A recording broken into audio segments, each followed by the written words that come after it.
He said, pray as you see me pray. Utter these words that you hear me say. Based on the Sunnah, worship Him, just follow Him.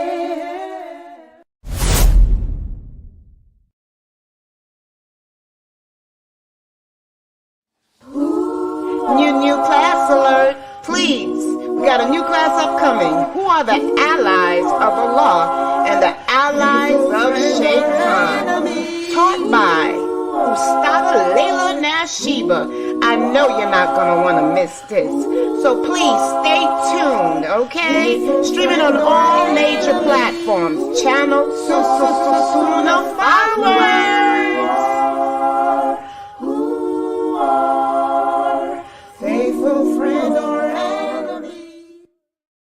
Maqasidic Tafsir.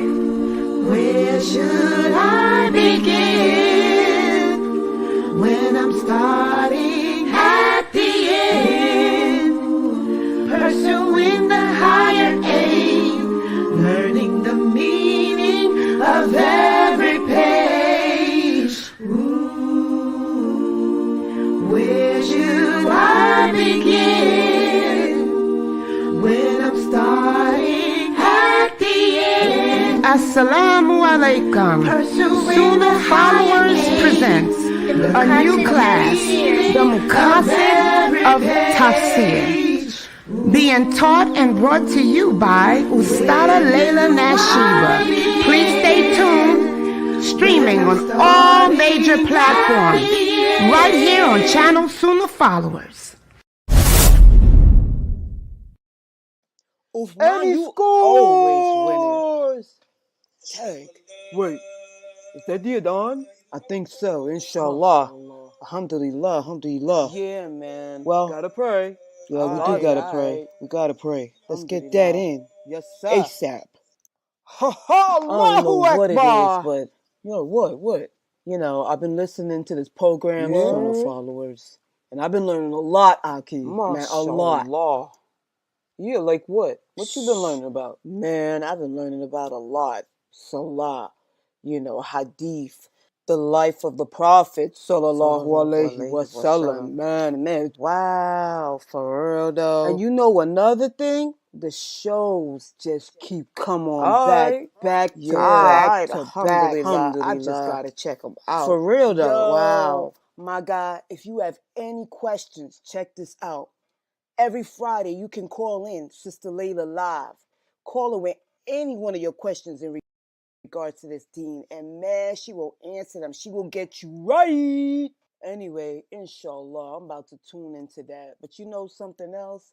If this is going to be a benefit to me, I got to get with that Sadaqah Jariyah. All right. Donate to Sunnahfollowers.net. We're here for you. Sadaqah Jariyah. Assalamu alaikum. New class alert, please. We got a new class upcoming. Who are the allies of Allah and the allies of Shaitan?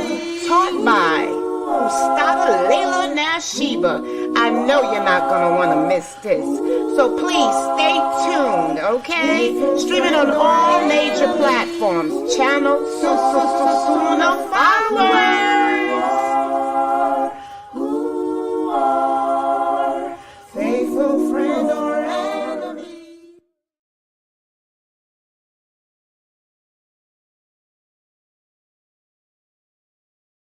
I apologize, guys.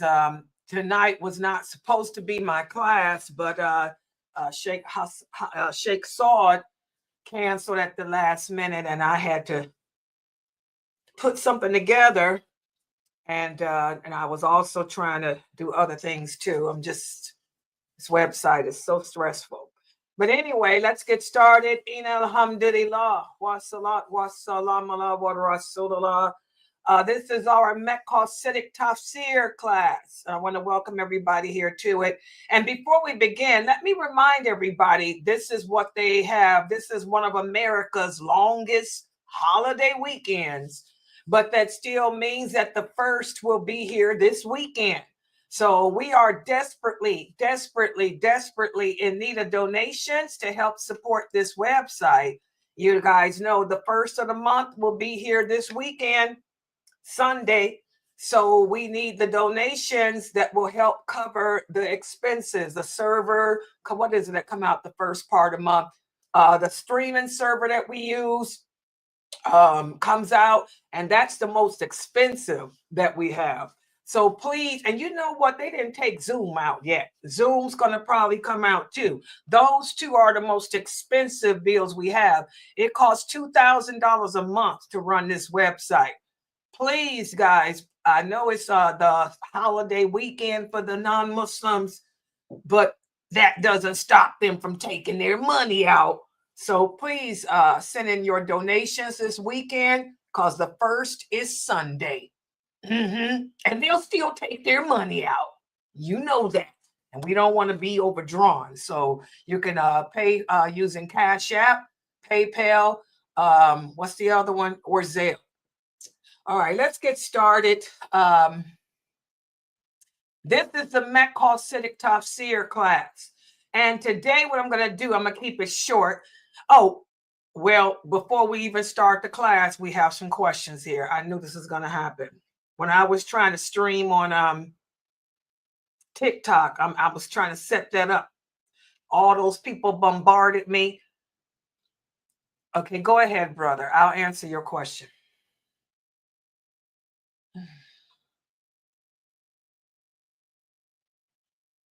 Oh, you a regular? He said he's regular here. He just saw me go live on TikTok. Yeah, they unbanned my old account. That's the account I had originally. Oh, so you guys, you know what? Hey, Mina, I did have a lot of subscribers to that account. You hear me, Mina? Yeah. He said, because I can remember I told y'all I was trying to test it. As soon as I went live, about 100 people came in there. So he said he subscribed to me, but he saw me go live. So, oh, well, we definitely got to get that account going, huh? I'm going to be up all night trying to figure that out. I might have to go to that other streaming program, y'all. I'm going to try a couple more things. But anyway, write your question, brother. So I apologize since you were, okay, he said he followed me on TikTok. He liked all my videos, and then I got, my account was suspended. Yeah, the non-Muslims, but now that TikTok allows anybody to stream, they've unbanned me because they realize I'm a nonprofit organization. So they think they're going to make some commercial money and all that, which we ain't going to be doing that. But, you know, they gave me back my name. I'm using my name, Layla Nashiba, Sunnahfollowers online. All one name. Oh, this is the question. Let's see. Here he comes. He's typing this question. Oh, God, here. You know what? Nobody asked me this question today. You know, brother, you the first, but the day is over with. He asked me, can I tell him, is it haram to celebrate Thanksgiving? Ain't that day over now, Mina? It's a done deal now, right? Yes. It's a done deal. Okay, remember we talked about this Thanksgiving thing, and it's not an issue of whether it's haram or not. What is it an issue of? Can anybody remember? Is Thanksgiving an issue of being haram, or what is it in our religion? Allegiance. Exactly. It's a thing about allegiance. You know, nobody's going to sit here and tell you that it's haram to thank Allah. But what Thanksgiving does is it contradicts our Islamic morality and our Islamic ideology.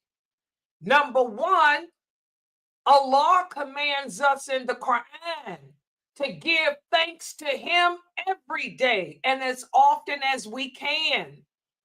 Allah says that he loves those amongst us who are grateful to him. And whenever we show our gratitude to him, he will in turn send goodness to you. There's many verses in the Quran. And in fact, the new series, I'm going to be teaching starting tomorrow, my new series entitled, Who Are the Allies of Allah and the Allies of Shaitan? You're going to see that if you want to be an ally of Allah, you have to show gratitude to him. So, but Allah commands us to thank him every day on a regular basis. He even tells us how to thank him. He said, whenever something good happens to you, fall down on your knees and prostrate and thank Allah for the good blessings that he sent you. And if you do that, he will continue to send them. So it's not an issue of whether or not it's haram. It's an issue of you are a Muslim. Where is your allegiance? Wala wal bara. That's part of the testimony of faith. When we declare La ilaha illallah, Muhammadur Rasulullah, we are declaring allegiance to Allah, allegiance to the Prophet Muhammad, allegiance to the Quran, allegiance to the Muslims, allegiance to Allah, not to Christianity, not to America, not to a flag, not to a piece of the land. You understand? So that's number one. It's showing allegiance to something other than what Allah commanded us to have allegiance to. That's number one. Number two, our Prophet Muhammad sallallahu alaihi wasallam told us, he said, the simple fact that we are people who testify to La ilaha illallah, Muhammadur Rasulullah, that sets us apart from the Christians, from the Jews, from the atheists, from the polytheists. Okay? He said we're not supposed to resemble them in no way, shape, or form. That's why we don't dress like them. We don't pray like them. We don't behave like them. We don't live like them. In fact, the Prophet sallallahu alaihi wasallam said it's haram to imitate any people other than our own. He said anyone who imitates a people, you become one of them. So since there's the idea of Thanksgiving, it's taking one day out the year that the Christians or the non-believers do to thank Allah for the good things he's done for them. That contradicts our Islamic morals. But so we don't do it. We stay away from it. We do el-bara. We distance ourselves from anything that contradicts our belief, that contradicts our lifestyle. Okay, and we're not going to imitate them by creating these crazy holidays of celebration that in turn contradict. So it's not a matter of whether or not it's haram. It's a matter of where is your allegiance? Are you a true Muslim or not? The Prophet Muhammad sallallahu alaihi wasallam said every people have their holidays. Thanksgiving is an American holiday. It's not even a Christian holiday. It's an American holiday. It's when the pilgrims, the first settlers came to America. Okay? They fought the Indians, but they decided to sit down one day and give thanks. The Indians brought food. They brought food. They all tried to make a colony together. This is an American holiday. It has nothing to do with Allah. It has nothing to do with Islam. It has nothing to do with anything that represents us. So we do el-bara, el-bara. The Prophet Muhammad said every people have their holidays. Just like the Americans have their Thanksgiving. Just like the Americans have their Valentine's Day. Just like the Americans have their New Year's Day, we have our holidays too. And the prophet said our holidays are the Eid al-Adha and the Eid al-Fitr. That's it. So that's the answer based on what Allah said and what the prophet. It ain't about no history. It ain't about the history of Halloween. I hate that stuff because half the stuff they say ain't true anyway. It ain't about the history of Thanksgiving. We already know America's history is screwed up. Yeah, they sat there and ate with the Native Americans. And when the Native Americans got through feeding them, y'all want to know what the colonists did? They killed them and tried to rape the women. That's the reality. Okay? But that ain't the question. That ain't got nothing to do with anything. The point is, as the Prophet Muhammad said, every people have their celebrations. That's their celebration. We have two celebrations, the Eid al-Adha, the Eid al-Fitr. Anything else that's not part of our ideology, our Islamic identity, we do el-Bara, we distance. So that's the correct answer. And Allah knows best. Is that good with you, brother? Okay, he said, that's why I asked you, because you would give the answers based on what Allah said and not the history. He said, I was reading a fatwa. I'm not going to say that brother's name. He said, but he was reading a fatwa from a very well-known person of today. And that person went into the history. And he said it didn't make sense. Okay, well, that person should have just said what I said. You know, it's not a question of haram or not. It's a question of allegiance. It's the second part of the shahada. When we declare la ilaha illallah, we're not only testifying that we believe in the oneness of Allah and we worship him alone, and that we believe in everything that he commanded us to believe in, but we're also testifying that our allegiance is to Allah, to the Prophet, to the religion of Islam, to the Quran, and not to any other thing. That goes for the flag too. We don't have allegiance to flags either. That's why we don't pledge allegiance to the flag of any country. We don't do that. We're not supposed to do that. Let's put it that way. Okay. And that's all you had to say. Okay, any other questions so I can start my class? Okay, hurry it up. Yeah, he said he got one more. Hurry up, brother.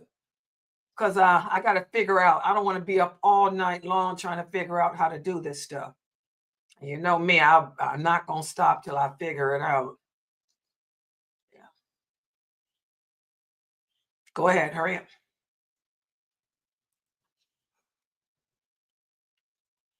Okay.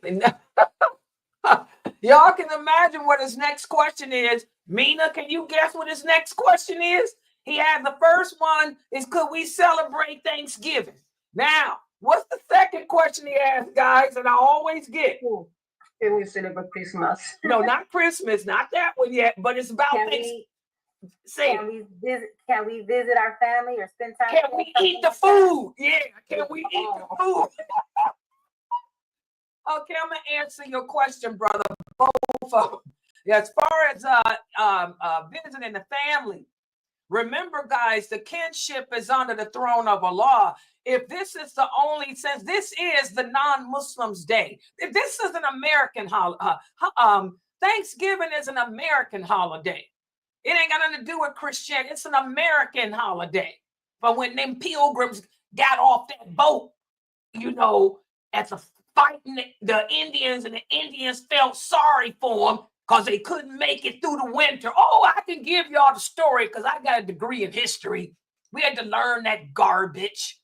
Yeah, they almost died of starvation. So the Indians felt sorry for them and brought them some corn They called it maize.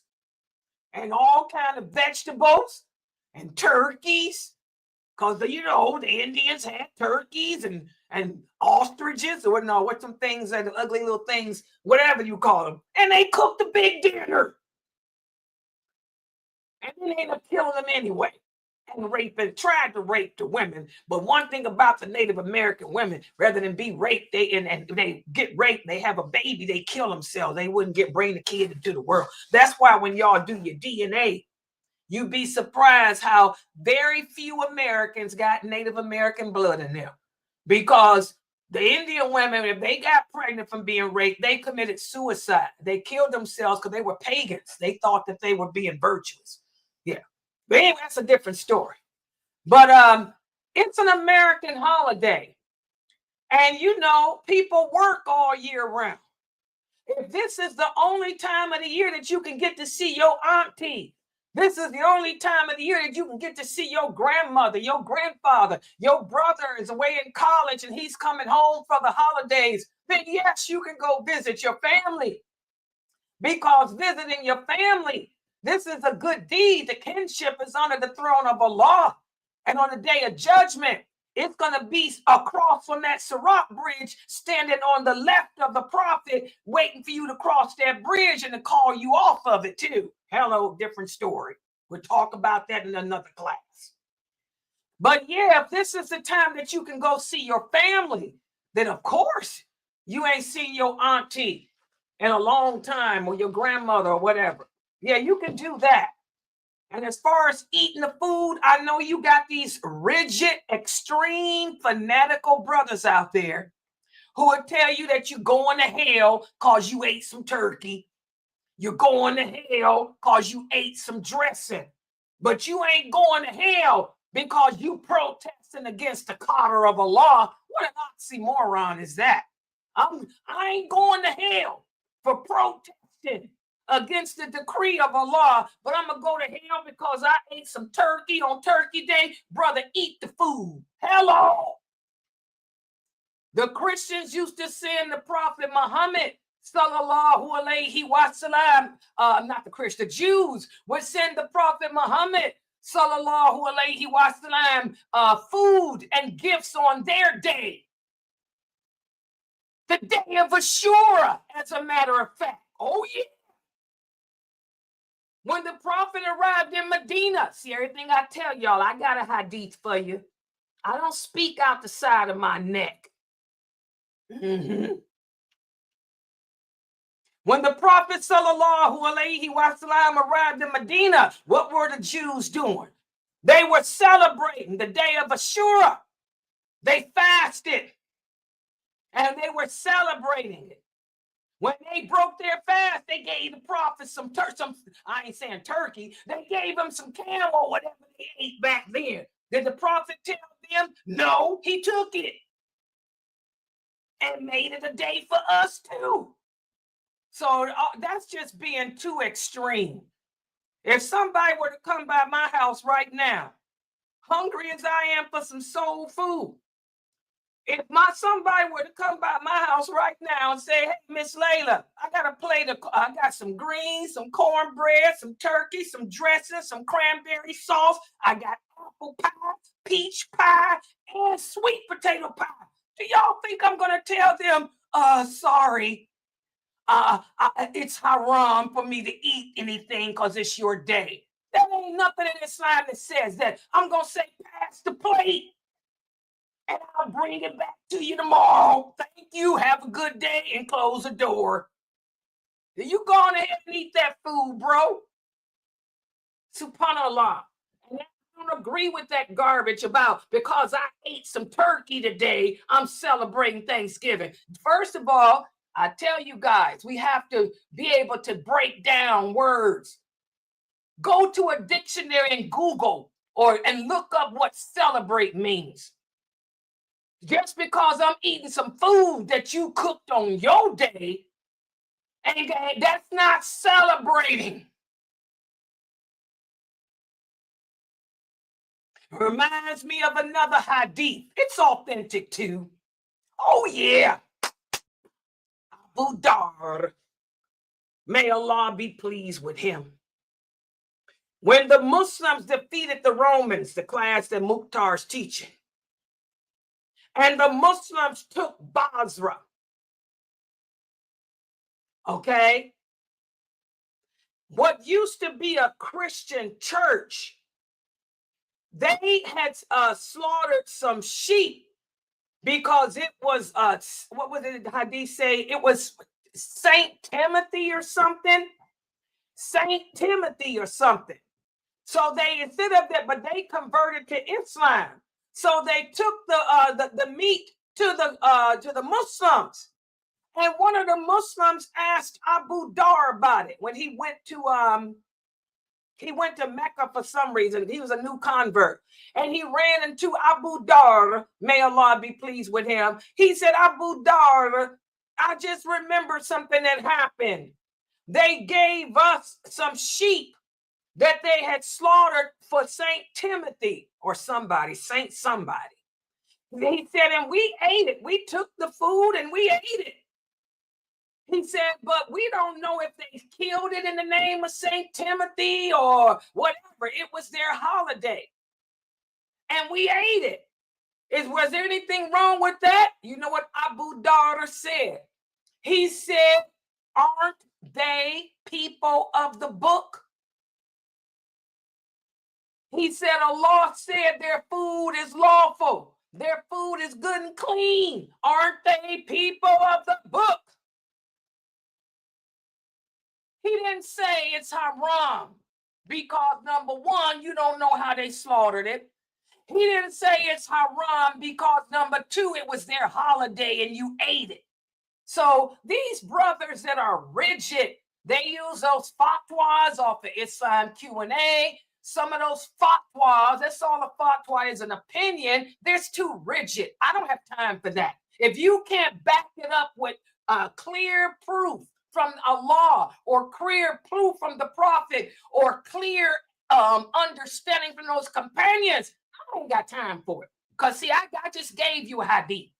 This hadith is authentic. Abu Dar didn't ask him, did they say Bismillah? Or did they do it before after they became Muslim? And he didn't tell them that they couldn't eat it because it was their holiday either. So I'm not going to give you those type of rigid, crazy answers that I cannot back up with clear evidence. When we say that something is haram, we have to bring the clear evidence where Allah said it is or the Prophet said it is. I don't go with no fatwas on that stuff. Yeah, so you go on ahead and enjoy your food. Hello, wished I had a plate. I'm going to have to go out and buy me a turkey tomorrow and try to make my own. You know, it's going to come out dry because I can't cook. I wished I had some turkey and dressing. Boy, I got a taste for it.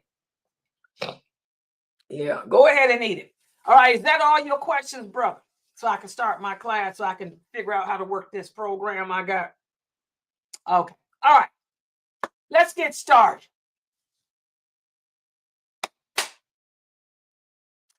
This is the Maqasidic Tafsir. I'm just going to put the PowerPoint up on the screen because his questions made me forget what my topic is. I done forgot because my mind is still thinking about that program I got to figure out. Okay, let me just put the PowerPoint up first. Yes, my new class starts tomorrow, 6:30. 6:30 will be the allies of Allah and the allies of Shaitan. That's the book written by Ibn Taymiyyah originally. Okay. All right, but we'll talk about that tomorrow. Tonight, we're going to be covering pages 139 through 142 of the Maqasidic Tafsir, written by Sheikh Kareem Abu Zaid. May Allah forgive him of his sins. Ameen. And bless him and his family with the best of this world and the hereafter. Ameen, ameen, ameen. All right. We're going to be covering how the Quran interpreter. The last time we talked in this class, we talked about how what the purpose of the Quran, the scholar of the Quran is. We should be able to go to him with the problem. Or the Muslim community, let me put it this way, the Muslim community should be able to approach him with whatever issue is impacting us as a nation, and he should be able to then go to the Quran, look through the different chapters with an objective in mind, an objective of what to look for that was going to help the people, what to look for that's going to be purposeful for us. And then when he's found the evidence, found the stuff, then set goals for us. So how does he go about obtaining whatever the goal is? This is what we're going to be speaking about today. So let's put the PowerPoint up here. And we start off with this. Let me see. And Sheikh Kareem Abu Zayd puts here in his book, if qualities within a proposed higher aim, or in other words, if qualities within a proposed objective contradicts, say, for example, in other words, the Quran, the scholar of the Quran is going through the Quran right now. He's trying to find a solution for a problem that the community is facing. If the qualities within the objective that he's looking for contradicts our correct belief system or the hadiths, then we totally reject it. The scholar totally rejects it. Like, for example, with this Thanksgiving stuff, okay? He's going to go through the Quran and try to find something in the Quran that would address celebrating non-Islamic holidays or participating in the non-Muslim holidays and celebrations. If he finds, and whatever he finds cannot contradict whatever he comes up with as a solution, in other words, cannot contradict. So I can't sit here and tell y'all, yes, go and celebrate Thanksgiving, when there's verses in the Quran where Allah tells us to give thanks to him every day. That's an example. Allah tells us in many verses about giving thanks to him on a regular basis. He even tells us how to thank him. So I would be crazy sitting here telling you that it's okay to participate in celebrating one day out the year, because that one day out the year contradicts what Allah says. So the scholar of the Quran would have to reject that. Also, he cannot use unsound reasoning when coming up with a solution for whatever the problem is that the community is facing or that the individual is facing. He cannot use unsound reasoning, because everything that we say and everything that we do has to be based on what Allah said and what the Prophet said, not anyone else. And then a good example was voting. How many of you Muslims listening to me participated in the presidential election? Y'all gonna answer to Allah for that. That's haram.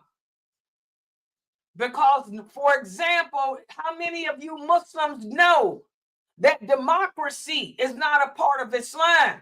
So what were you people out there voting for? None of you Muslims should have been participating in any American elections, because we don't believe in a democracy. It contradicts this the ideology of Islam. So how you guys justify that, and y'all listening to these weak men who y'all think are scholars who can't handle their emotions? These weak, twisted men had y'all at the polls voting? That's haram. Because we don't even believe in a democratic election. That's not even a part of it. Okay? That's not no sound reasoning. Also, the scholar of the Quran He must not generate a purpose to justify indulging and explaining the things about the things that only Allah knows about, such as the unseen world and when will the day of judgment come and all of that. And this is what a lot of the Sufis do. They sit there and try to dig up and add to the Quran, you know, when the last hour will come and all about the soul, people walking the earth 3 days after they die and all this nonsense. We have to reject all of that. Okay? And also the scholar of the Quran, he must not produce a purpose that attempts to identify the essence of Allah's names. Remember, we talked about that. It's not our job to try to figure out what type of hands Allah has, what type of feet Allah has, and what his name means other than how Allah presented it to us. So the Quran interpreter has to follow that. And also, he must not contradict anything. He must not come up with any conclusions that will contradict what's already been proven through the hadiths and the Quran too. And again, our understanding, all of us as Muslims, our understanding should be as the companions was. The companions would never participate in Thanksgiving, because they would say this contradicts our Islamic identity. We thank Allah every day. Okay? The companions would never participate in elections because they know, number one, it's haram for Muslims to appoint kafirs as leaders over them. And number two, we don't believe in a democracy anyway. So again, whatever goal that the Quran interpreter is trying to come up with as a solution for the people, it has to be based on how the original companions would have understood it to be too. This is very important. And also, the Quran interpreter must not suggest a political agenda as a goal. And this is a big problem today, because a lot of these brothers who call themselves scholars of the Quran here in America, you know, living down there in the South, you know, particularly, especially in Texas, you know, that's what they're doing. They're coming up with political agendas that contradict our authentic Islamic teachings. They're trying to promote man-made laws while ignoring the laws of Allah. You can't do that as a Quran interpreter, okay? And also, the Quran interpreter must not advance the agenda of the people of innovation either, whether in the area of belief, such as interfaith. Oh yeah, we don't hold hands with the Christians and Jews and pray together. We don't hold hand with the LGBTQ and walk and march together either. We don't do that. This is innovation. We don't support that. We do el-bara. We distance ourselves from people and ideologies that contradict what Allah says. Okay? And finally, the Quran interpreter must not be based on whatever his the goals he come up with or solutions he come up with for the people cannot be based on his personal opinion or his personal logic. Like I had to tell somebody here, you know, I don't care about science. I don't care whether or not science approves anything. We don't go around seeking the approval of science. You may like Einstein. You may like those kafirs. But what did the Prophet say? The Prophet Muhammad sallallahu alaihi wasallam said in an authentic hadith, you never give, this is Sahih Muslim too, you never give titles of respect and honor like that to non-Muslims. Because if they were deserving of such titles, they wouldn't have been non-Muslim. They would have believed in Allah. You know? So keep your personal opinions out. You know, I don't care about a book written by some kafir. You don't come in here flaunting no kafir book. I don't care what some kafir person said about anything. Because they're not intelligent. They're not intelligent enough to believe that there is only one deity worthy of worship. Okay, so these are the rules and guidelines that the Quran interpreter or Quran scholar has to abide by when coming up with solutions. And remember, he should always present substantial, logical, and textual evidence behind whatever solution or goal he has. Okay? If I'm going to make the solution be that we marry our children, you know, while they're young, instead of waiting till they go off to college, I'm going to have to give logical, textual, substantial evidence from the Quran and the Sunnah that clearly support that. Okay? And one of the things we talked about in previous classes, that when the Quran scholar is looking for solutions to the problems that we're faced, he has to remember the two classes of revelation. You have the Mecca chapters and the Medina chapters. Remember we talked about that? The Mecca Quran. These are the chapters of the Quran that address those people who deserted their ancestral religion. They deserted their ancestral ethics and values and traditions. And because of this, they suffered psychologically and they suffered physical abuse because of this. These were the original companions when they were in Mecca. That's why it's called the Meccan period. As we talked about before, this is when Allah sent down surahs of the Quran to give us hope, to let us know what the correct aqidah, what the correct belief system is, to let us understand, know what our purpose is. The Mecca Quran, it inspires the believers to be patient, strong, and steadfast. It also intensifies the believer to have certainty of faith and reminds them of the nature of what true success in this world is. And it reminds them that the ultimate goal is paradise. So if the people are faced with problems that's like this, like the war, this war that's going on, I've seen so many people who I thought were strong in their practice, strong in their faith, crumble. I see it every day. Muslim men crumbling, weak. They need to revisit those Meccan surahs of the Quran to learn that war is nothing new. The companions were at war from the time they converted to Islam until their death. They lived war every day of their lives. And their children did too. And so did their children's children.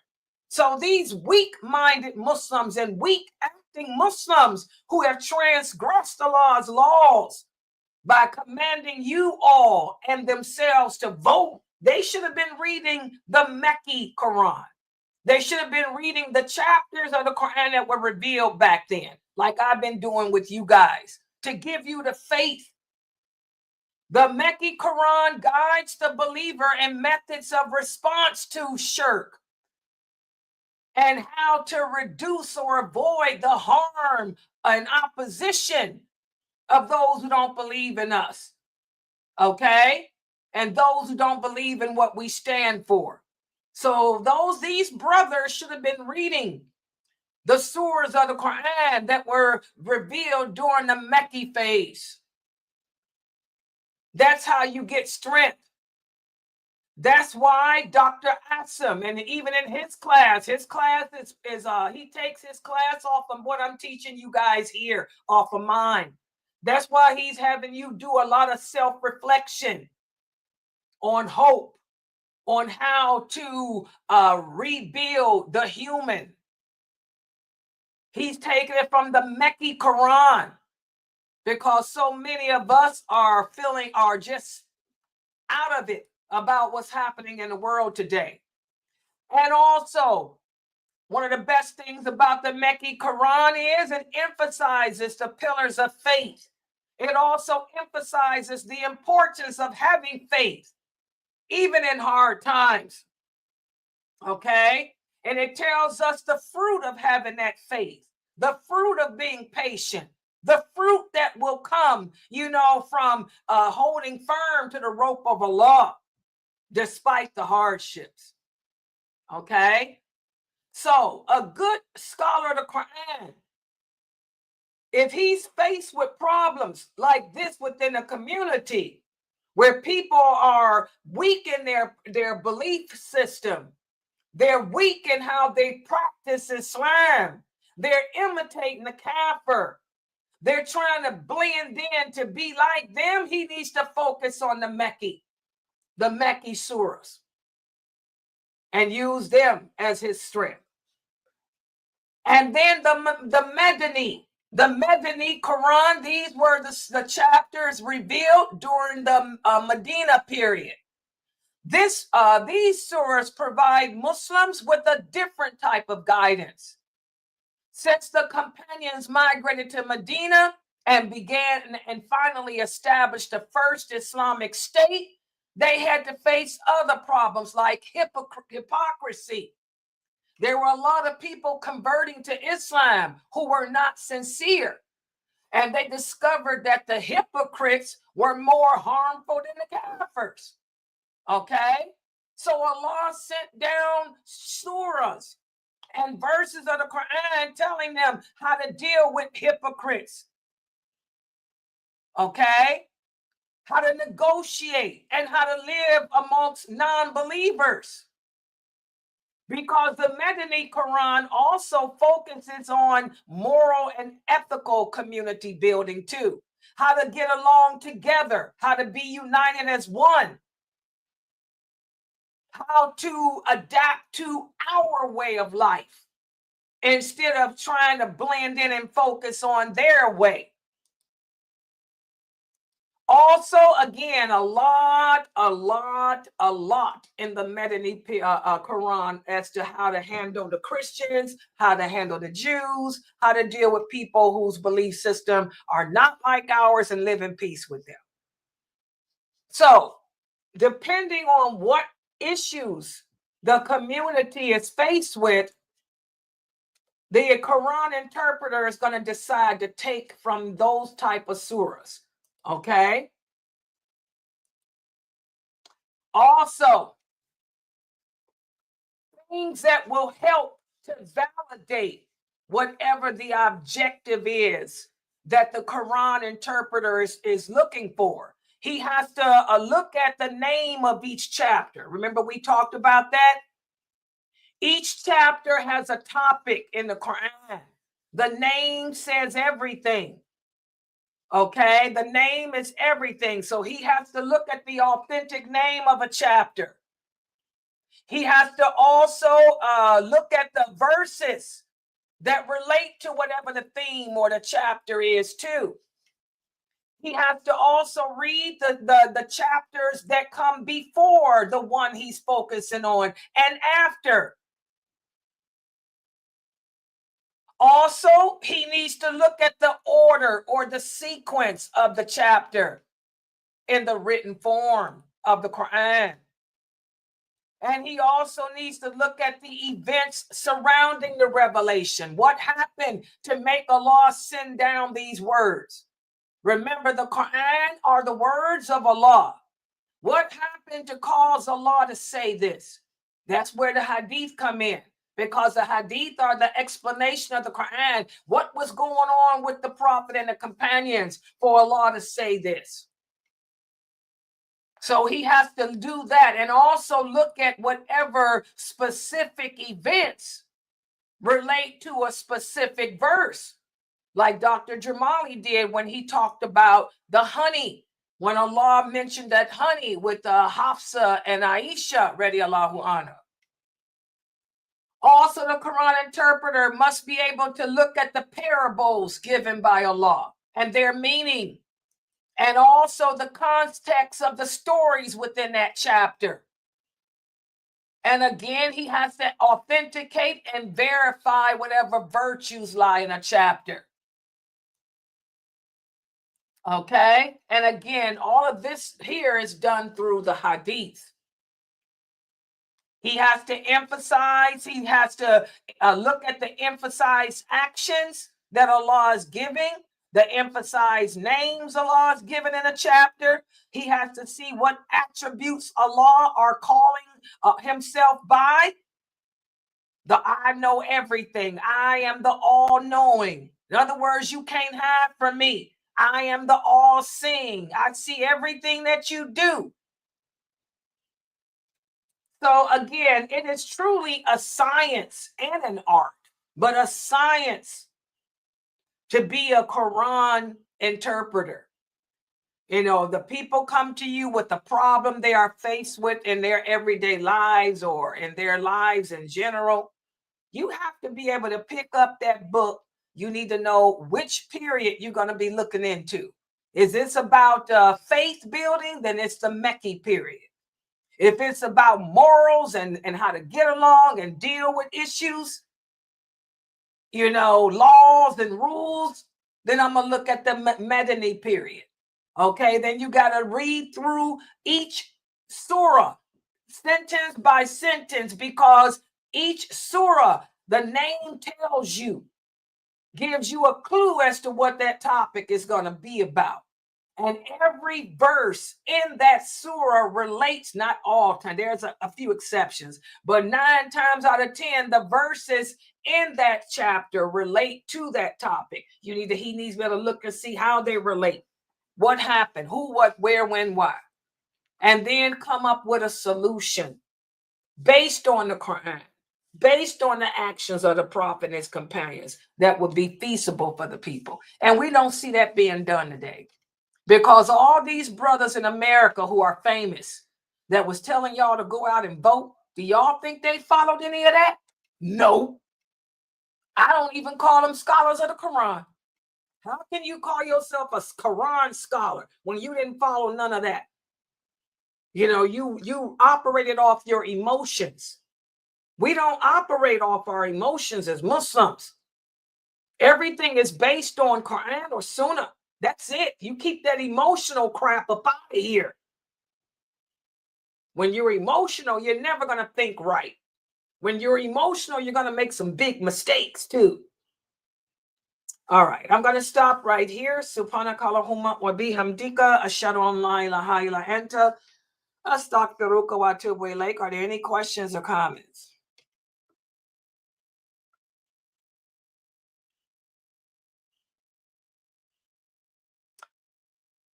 Okay, here's a question.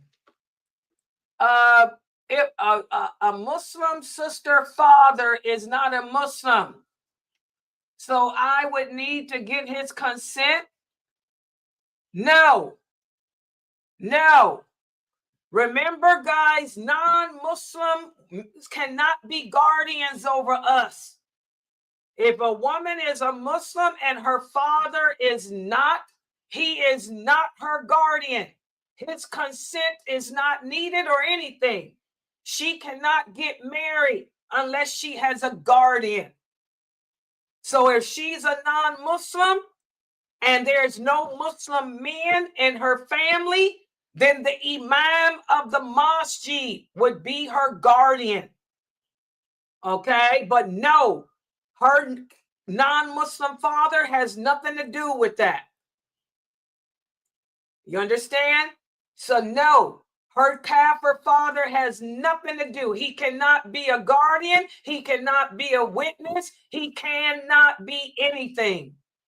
Because as Allah says, and as our Prophet Muhammad said, a non-Muslim can never be a ruler or a leader over a Muslim.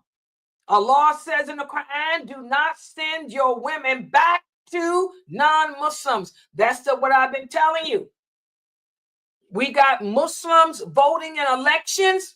I'm going to tell y'all, the next thing that's going to happen is you're going to see Muslim women with kafirs as their guardians. Well, we already got a lot of Muslim women that's with kafir men, and that's a sin. That's sacrilege.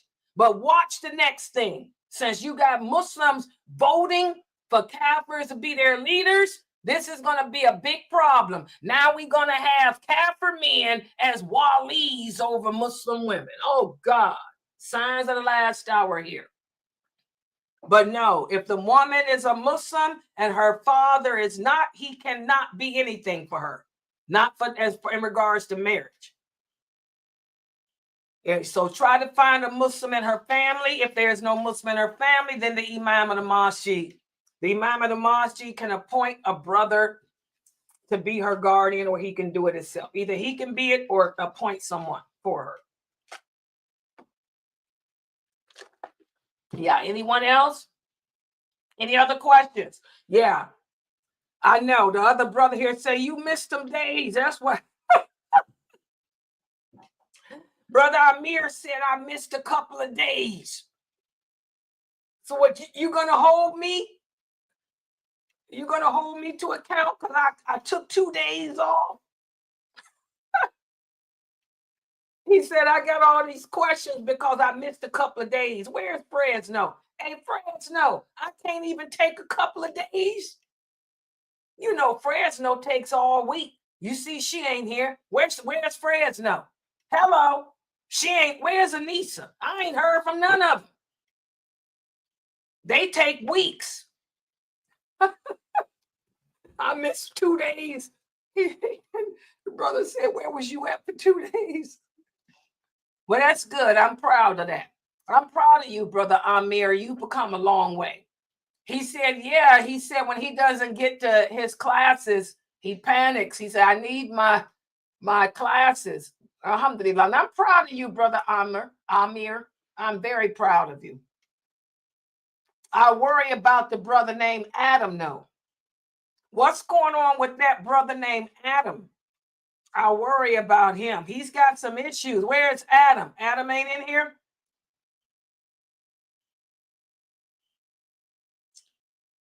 Yeah, Adam, he flops around on the internet. And them Sufis got him messed up, dude. He all twisted. Yeah, try to look out for Adam, Brother Amir. Is he from Reddit too? I don't know if no, he's a YouTuber. He's not from Reddit. He's from YouTube. Yeah. Okay, let's see. Yes, tomorrow. What is tomorrow? Is tomorrow Thursday, y'all? Or no, it's Friday. Oh, yes, tomorrow's gonna. Oh yeah. Oh, okay. Yeah. Q&A. Oh man, Q&A is tomorrow. I gotta put that phone charger on. Okay, yes, we got the Ask Sister Layla live show, and also my new series. You want to see the yeah? Let me show y'all the commercial. My new series is tomorrow at 6:30. You know, Geechee made us the new jingle. Let's get the new jingle going. Hello, where's it at? Here it is. New class alert, please. We got a new class upcoming. Who are the allies of Allah and the allies of Shaitan? Taught by Ustada Layla Nashiba. I know you're not going to want to miss this. So please stay tuned, okay? Streaming on all major platforms. Channel Sunnahfollowers. Faithful friend or enemy. Did you brothers noticed? I used brothers in that video. I'm going to tell y'all, because y'all was talking about how I put more women in the videos.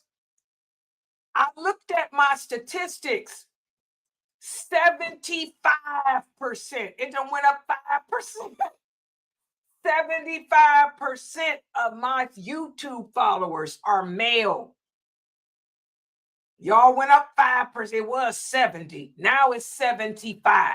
So I said, well, since I got that many men learning from me, which I know a lot of you are the new shahadas, like Brother Amir. Brother Amir is a new one of the new. I got that Reddit, and by the way, guys, if you would like to join my Reddit group, I put all the videos and stuff on Reddit. Go to Reddit. The name I use is what? Protector of Sunnah. That's the name of the. No, what's my name on there? Hey, Mina, what's my name on Reddit? They gave me some.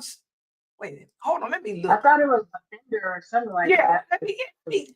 Hold on, y'all. Let me carry y'all my name on Reddit.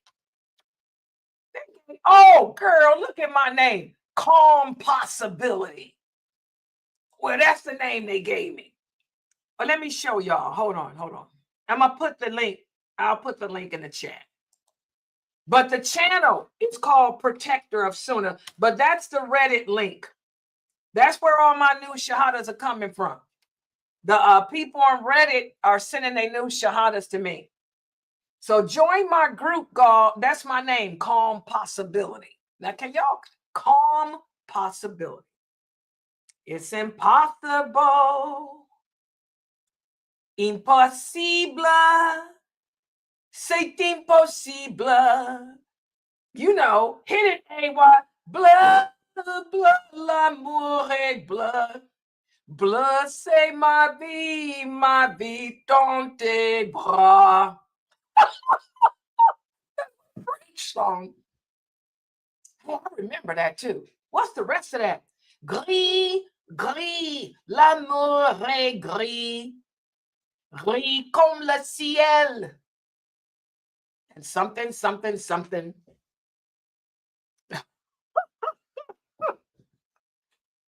Blood, something. Blood, say my vie. Oh, God, I just see when that stuff hits my head. Fou. Yeah. Fou, l'amour est fou. Fou comme moi, fou comme vous. Yeah. Comprenez, AY? Comprenez, Geechee? Geechee, comprenez? I don't know, y'all.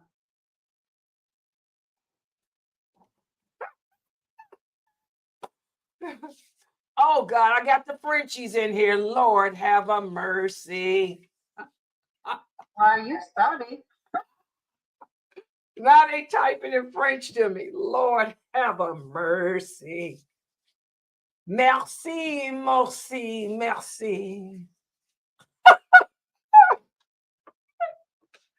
Yeah, but anyway, guys, that's the Reddit group. That's where my new shahadas are coming from. And as y'all see, I got the videos posted on there. If y'all want to put some questions up there, you can't. Do I have it set where y'all can post? Because y'all be flooding me with your emails. Y'all's emails are flooding me crazy. If y'all can post to your questions on there, let me know if you can't. And that might be easier. Because that channel's gotten kind of big with all my videos and stuff. Yeah. Yeah, the brother sent you. Yeah, I know. Yeah, the new Shahada group sent you. Yeah, they said that the Shahada group sent them to us. Yeah, I know. And I'm glad they're sending y'all to me. Because you guys are good. I mean, look at Edward. Edward, I'm so proud of you. And Sandra. Elizabeth still here. And Jessica's in there. And yeah, what happened to that brother? What's his name? The one that came in last week. The new Shahada. Oh, what was his name? I can't remember. Timothy. Yeah, where's Timothy? Oh, you got his number, Edward? He had to work. Okay, Edward said Timothy's had to work the holidays. Oh, okay. Make that money. D'argent.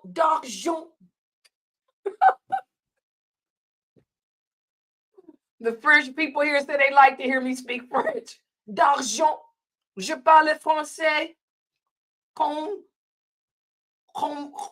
vous.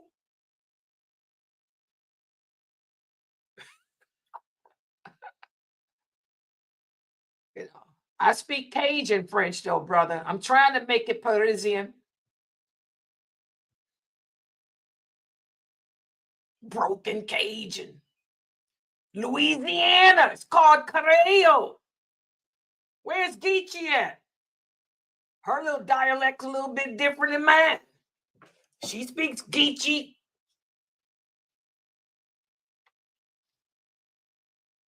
Yes. Oh, yeah. You guys know, I'm gonna tell y'all, you know what a good movie is? That's what they're talking about. Eve's Bayou. You know, that's a really good movie. I saw Eve's Bayou. It's an older movie, but it was based on a true story.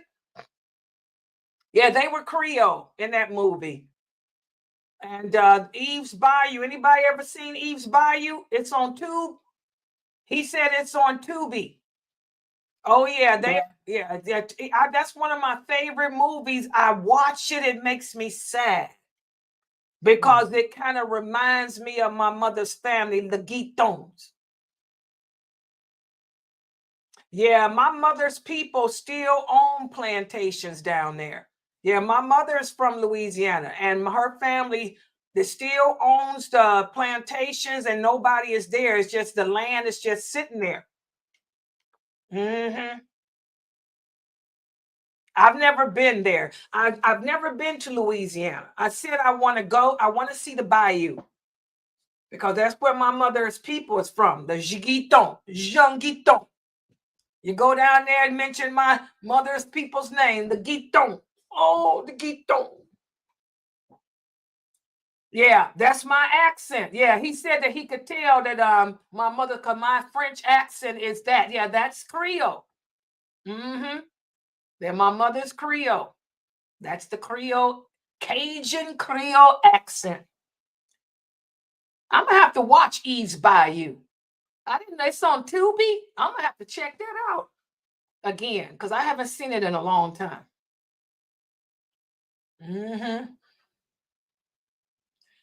It's kind of sad because it's about,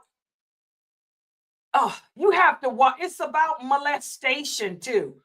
Back in those days, you know, America's got it. It's based on a true story. America's got a filthy history.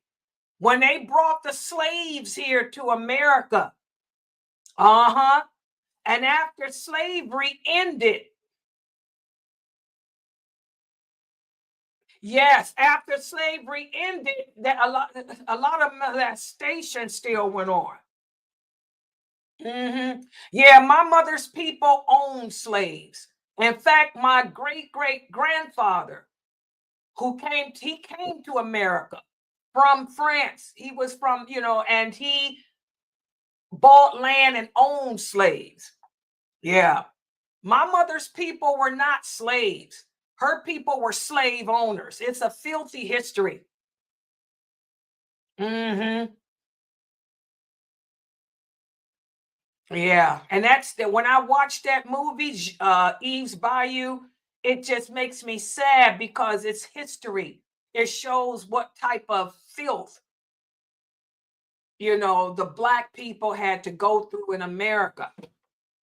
And I'm going to tell you, America is so racist. Yes, the Creole and Geechee. Yep, you got it. You got it, brother. Where's Geechee at? Yeah, you guys know it's a difference between Creole and Geechee. He got it. Oh, you're Creole too? He knows. Yes, it's all about color of the skin too. And that crap still exists. The Creoles look white because they're French, half French, and they got very little Black in them. But the Geechees were the Africans that were raped. Yes, it's bad. Yeah, exactly. It's part of America's filthy history. So when I watch Eve's Bayou, it kind of makes me sad. So I haven't seen it in a while. But I'm gonna watch it tonight.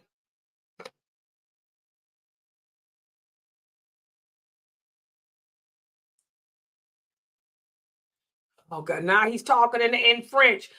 Je n'habite pas. J'habite in a different place.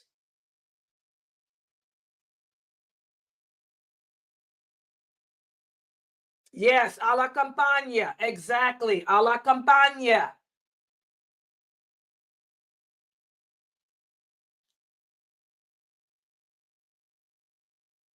Yes. Oh, okay. He said he's from down that way too. Okay. A la campaña.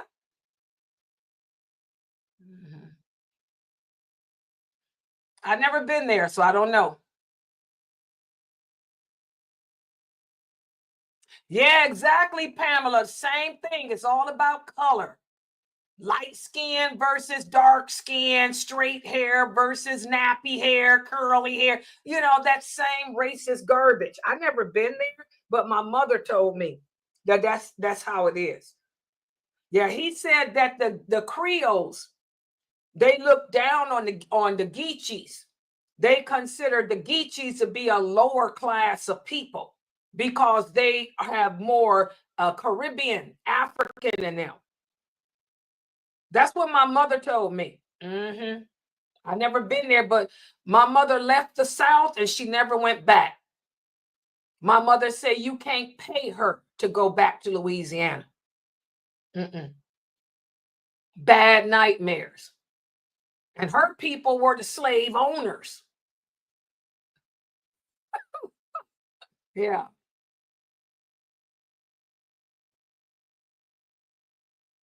Yep. Yeah, my mother met my father up here. Yeah, my mother she met her father here. Yeah, from that colonization, exactly, Pamela. Because y'all remember Louisiana was owned by the French. The French people, my great-grandfather and them, they the ones that came over here and bought Louisiana. Then they sold it to America for $1. They sold Louisiana to America for $1. But my great-great-great-grandfather was one of the first, one of the Guitons. You can Google him. They came right on over here and with his red hair, little Viking. Oh, yeah, nasty Viking man. They got his picture up too. He all over the internet. Little Viking with red hair, hook nose. Raping people. Brought slaves over here, raping them. Yeah, just filthy. Yeah. Yeah, France. Yeah, that's France for you.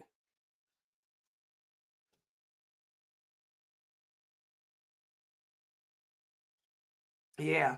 Okay, guys, I'm going to log off for tonight because I got to figure out this program. It was good talking to you, brother. I hope you come to my classes every day. You're a new Shahada too?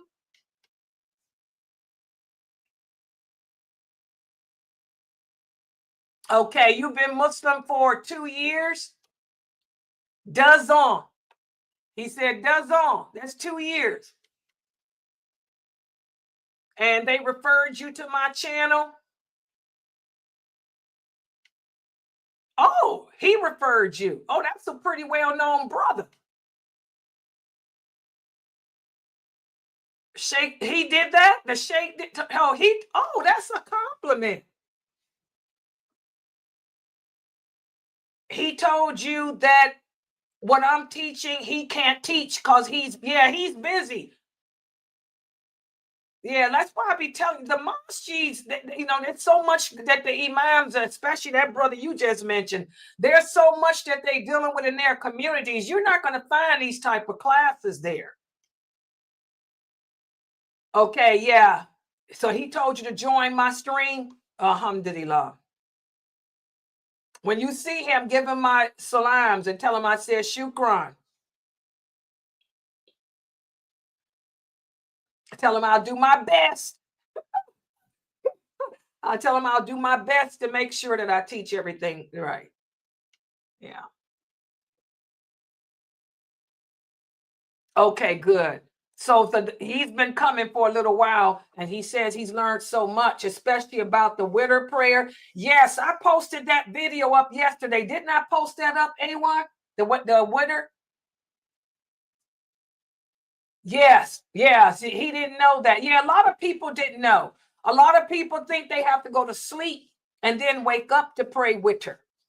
Yeah, that's why I put all that in there.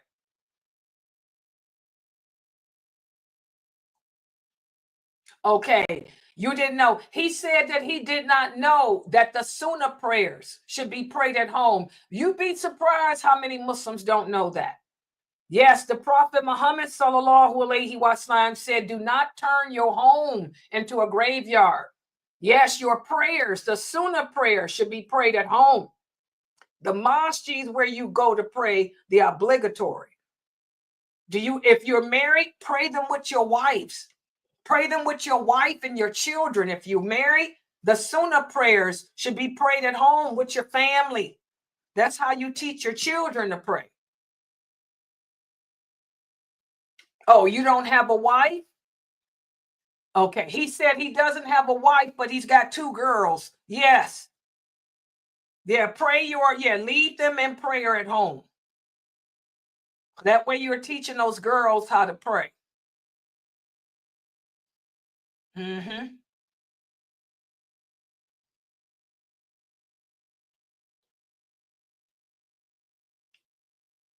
Oh, his book? No, I don't teach his book. The only people's books I do teach is Sheikh Kareem Abu Zaid's and Sheikh Muhammad Saeed Ali. Sheikh Ali knows that brother that your imam knows Sheikh Ali. Yeah. Oh, that's why he told you to listen to me. You know Sheikh Ali. Yeah. Yeah, I just do Sheikh Ali's books and Kareem Abu Zaid's. Although your imam wrote some nice books too. Your imam got some good books. Yeah, he's on the Sunnah. He's a good imam. He's one of Sheikh Atli's. What do I mean by that? He used to learn from Sheikh Atli. I know your imam. I know of him. I don't know him personally, but I know of him. He used to be with Sheikh Atli, so he's cool.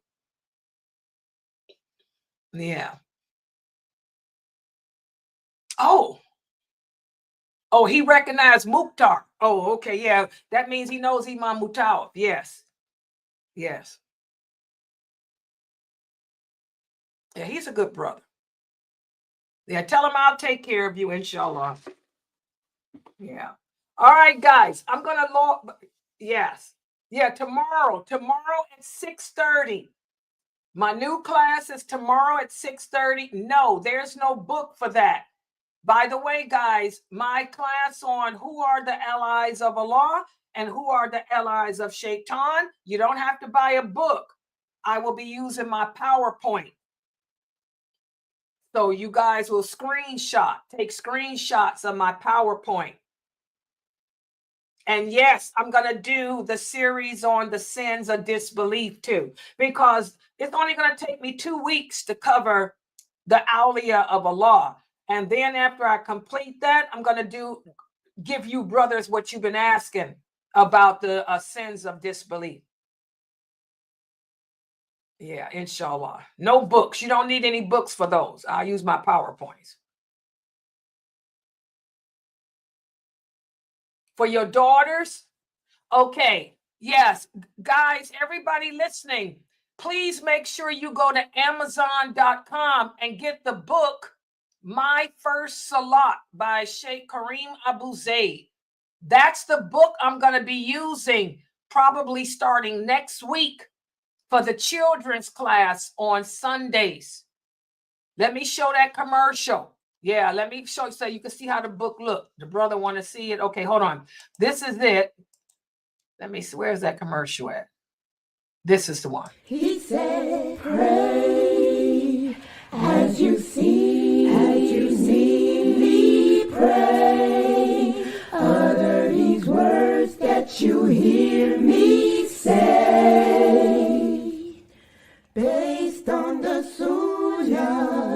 worship Him, just follow Him. Yeah, so get that for your daughters. That book is $19.99, but it's over 300 and something pages, because I'm going to take the children. I'm going to take them through how to pray from A to Z in that book. It also has puzzles and stuff like that for the kids too. Yeah, so just get that book for your girls. They'll do good with it. Yeah, inshallah. And then all my other classes, they can join. My 6:30 class, have all your children join my 6:30 class too. They need to learn about the awliya, the allies of Allah and the allies of Shaitan. So they can ask themselves, are they allies of Allah or are they allies of Shaitan? Because all of us fall in one of those categories. Yeah. All right. So we good? I can leave out now. New shahadas. People in Zoom, they cool. Y'all cool in Zoom too? Who's in there? Yeah. Okay. All right. I'm going to log out. So I got to work on this other TikTok crap. Wait a minute. Here's something. Sister Layla, sometime before the summit, you can teach the prayer of the Prophet. I already taught that. I finished that. But I'll probably do it again, but not right now. Brother Shaheed, you see that they TikTok took the ban off of me. Yeah. They removed my ban. I got my Layla Nashiba Sunnahfollowers online back, but I'm trying to figure out how to stream, because I can stream there now, but I'm trying to connect it to my streaming program. Oh yeah, they letting me stream because they think they're gonna make money off of me with ads. Oh yeah. They just removed my ban today. When I went on there and found out from Norto that I can stream, they said, oh, if they told me to prove to them that I got a YouTube channel, prove to them when they saw to my channel and how many followers I got and that I'm not that I'm not, and I stream, they said, oh yes, we'll give you back everything. And they want me to join their business program. Join the business program so they can make money off of my streams. I said, oh, I ain't got time for that. I said, you people banned me as a terrorist for no reason. I said, all I want to do is stream my channel. I ain't got time for them to make money off me. Yeah, they gave me back my name today. And they gave me access to stream in 10 minutes. But I got to figure out how to do it with this program. I don't want to give up this program, but I'm probably going to have to. Yeah, it's crazy people. Yeah, y'all see my accounts back. By the way, y'all, look for my name, Layla Nashiba. There it is on TikTok. Sign up for it. It says Layla Nashiba. And I also put next to it Sunnahfollowers online. This way. Yeah. I'll delete the other account eventually, but I'm going to wait to see, because they might end up banning me again. Since they ain't going to get no money off me, I'm not going to join their business program. All right, guys, I'm going to log out for now and try to figure this stuff out. So inshallah, be here tomorrow at 6:30. Subhanakallahumma wa bihamdika ashhadu an la ilaha illa anta astaghfiruka wa atubu ilayk.